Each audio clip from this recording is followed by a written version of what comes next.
I'm going to give it a quick taste, y'all, before we add our beans in.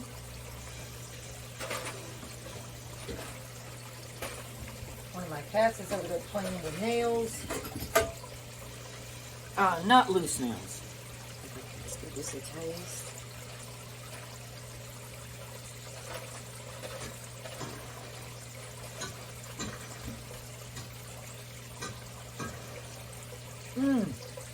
Oh my God. That is delicious. You guys. The cilantro comes through so good. And the red onion, and oh, it's just so delicious. I can't wait to get the casserole itself done. Hey you guys, so I finally felt like getting this taco casserole put up today on my YouTube channel. I'm considering adding maybe another recipe to it, but I don't know, it might make it too long. So this is going to be the taco casserole. I hope you guys enjoy it. You're going to love it. It is absolutely just delicious. It's very simple to make too. So stay tuned. And again, subscribe. Okay, y'all, welcome back. So the first thing that we're going to do here, we have our pan. Absolutely love this pan, by the way. It's a Diamond Table brand. It's really nice. I really like it and the color and all. But we're going to spray that with our olive oil spray. And we're going to go ahead with our big bottle of olive oil. And we are going to put just a little tiny bit in there. And we're going to put our heat on medium and let that start heating up. And once that's heated up, we'll add our ground beef. I am going to go ahead with this. This is voluntary, but it really adds a lot of flavor. With my taco seasoning here, I'm going to go ahead and I'm going to just dash in some. So that's going to give that olive oil actually flavor. And I'm just going to let it sit there. And I'm going to put a dash of, not salt, what am I thinking? Minced garlic. We're going to do a dash of minced garlic too. And just let that sit there until it heats up and gets warm. Alright, I can't wait for my new vlogging kit to get here so that I can just push a button instead of having to reach up there and do that. Okay, now that this is warm, we're going to go ahead and we're going to put our oh gosh, blooper, almost dropped it right in the floor. Oh no.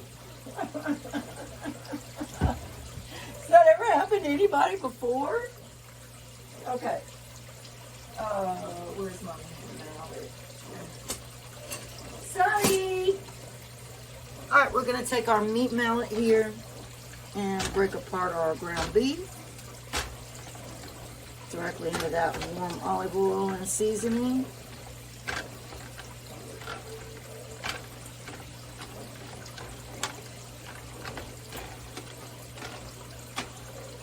I know some people say this is one of their favorite tools. I am very disappointed in it. I don't think it's all that spiffy, you guys.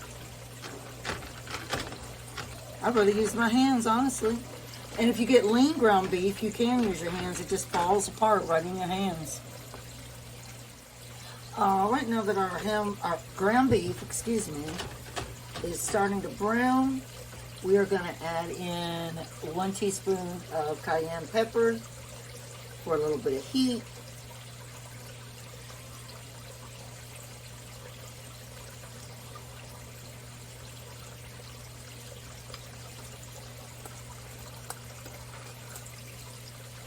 I also took 1 Vine ripened tomato and diced it up.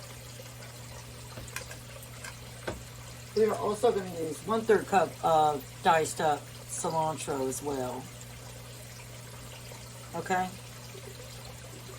Alright, so we're going to do a teaspoon of minced garlic.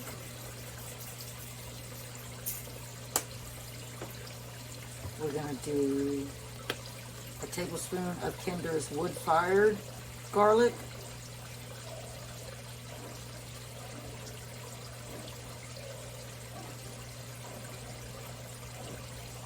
I don't know why my stuff is sticking like that. And we are going to do 1 tablespoon of Kinder's caramelized onion butter.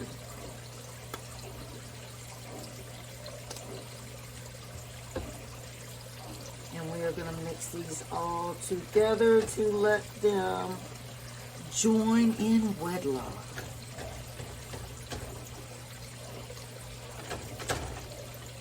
Once you blend those all together, let it sit and simmer for about 10 minutes.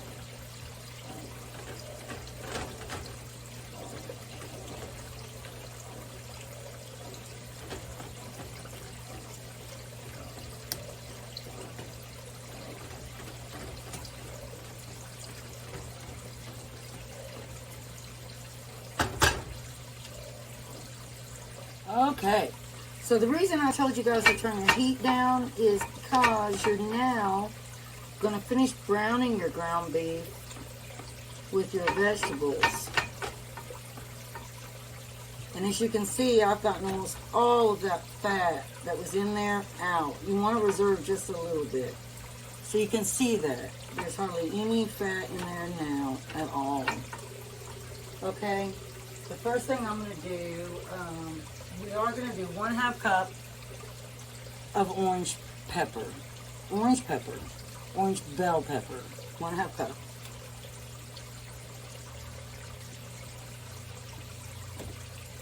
All right, we're going to do a heaping 1/4 cup of red onion.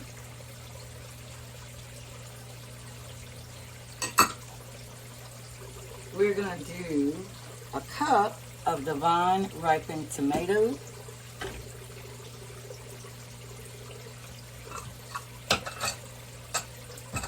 And we're going to do 2 cups of our salsa and mix in. Now this is mango salsa. You can find it at Sam's Club. And then we're going to add in our 1/3 cup of cilantro. If you don't want to do cilantro, you can do Italian parsley as a substitute. Now you want this to marry together really well on low for about 10 minutes. After that, you're going to add in your cup of mayonnaise, and then you will add in your rinsed 2 cans of pinto beans. Alright, you guys, this has been simmering for 10 minutes. So we are going to add in our cup of mayonnaise.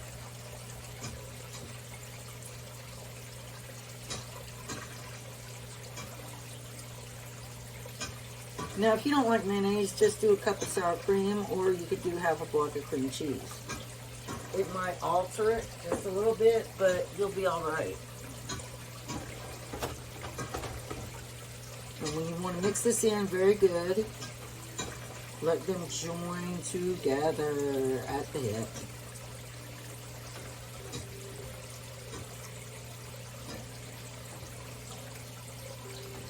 And with regard to the tomato, don't use canned. Definitely use a vine ripe tomato that you can get at your store. Aldi has them. If you're concerned like price-wise, stuff like that.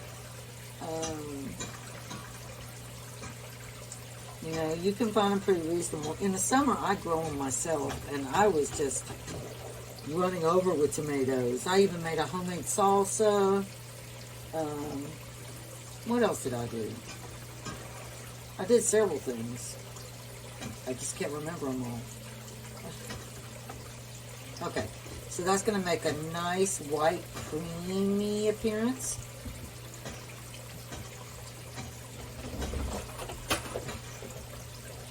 And I am going to give this a taste. Alright, I have rinsed my pinto beans, and we are going to add them. They're rinsed right here in my colander. I'm going to add those in, give it a good stir. And if you don't want to do pinto beans, you could do black beans, any kind of frijole.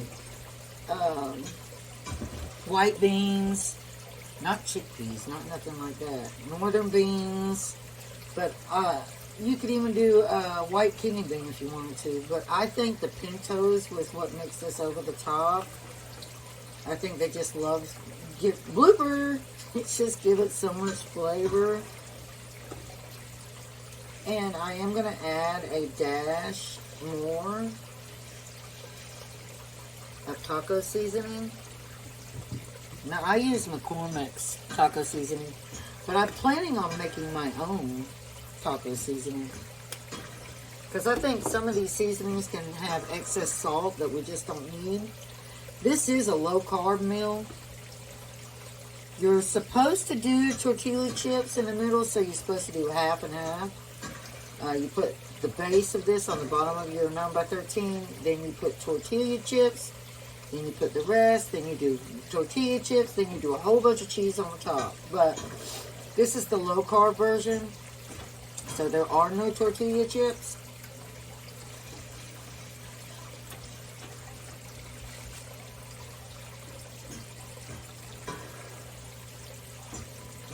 Okay.